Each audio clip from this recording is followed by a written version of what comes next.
Bencana longsor terjadi di tempat pembuangan akhir TPA Sampah Regional Payakumbuh di Tanah Tak Padang, Karambia, Kecamatan Payakumbuh Selatan.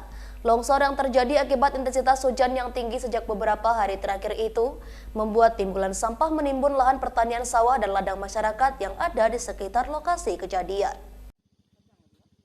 Intensitas hujan yang tinggi sejak beberapa hari terakhir tidak saja menyebabkan bencana banjir dan longsor di sejumlah kecamatan di Kabupaten 50 Kota, namun juga berdampak longsor di Kota Payakumbuh.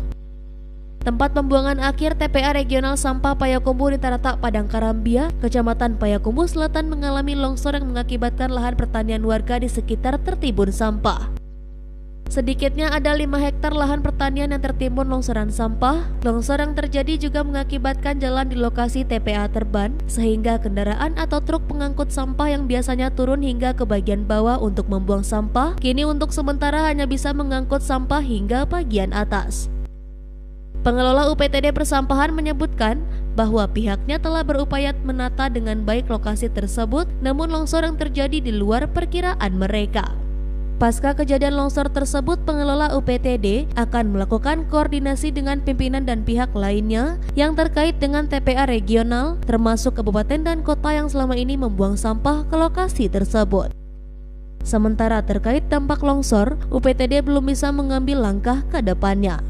Meski terjadi longsor, namun sejumlah kendaraan atau truk pengangkut sampah dari 4 kabupaten dan kota yang terlanjur datang tetap diizinkan membuang sampah ke TPA regional meski hanya di bagian atas. Tiap hari TPA regional Payakumbuh menampung sekitar 200 hingga 250 ton sampah dari berbagai kabupaten dan kota, diantaranya dari Kota Payakumbuh, Kabupaten 50 Kota, dan Kota Bukit Tinggi. Terima kasih. Kemudian kita memang mengalami musibah dengan longsornya lahan di TPA, sehingga menimbulkan dampak terhadap lahan pertanian.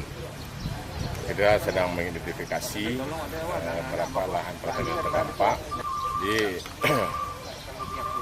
bagaimana kita nanti mencari solusinya, ini harus kita rapakan secara dengan OPD-OPD terkait secara koordinasi. Nanti mungkin kita hitung berapa kerugian yang alami petani. Sepertinya kalau kita jadikan sawah ini, sawah kembali ini membutuhkan kos yang lebih tinggi. Jadi artinya nanti kita perkirakan berapa kerugian timbulkan akibat ini. Nanti bagaimana solusinya kita jadikan jalan keluarnya dengan OPD yang terkait. Ada rencana untuk mengganti rugi persawahan yang terkena dampak ini? Karena kita belum lagi bisa memastikan itu. Karena segala sesuatu yang terjadi ini perlu ada darurat bencana yang barangkali nanti diputuskan di dalam rapat ini. Dari Kota Payakumbuh, Sumatera Barat, Agung Sulistyo, iNews melaporkan.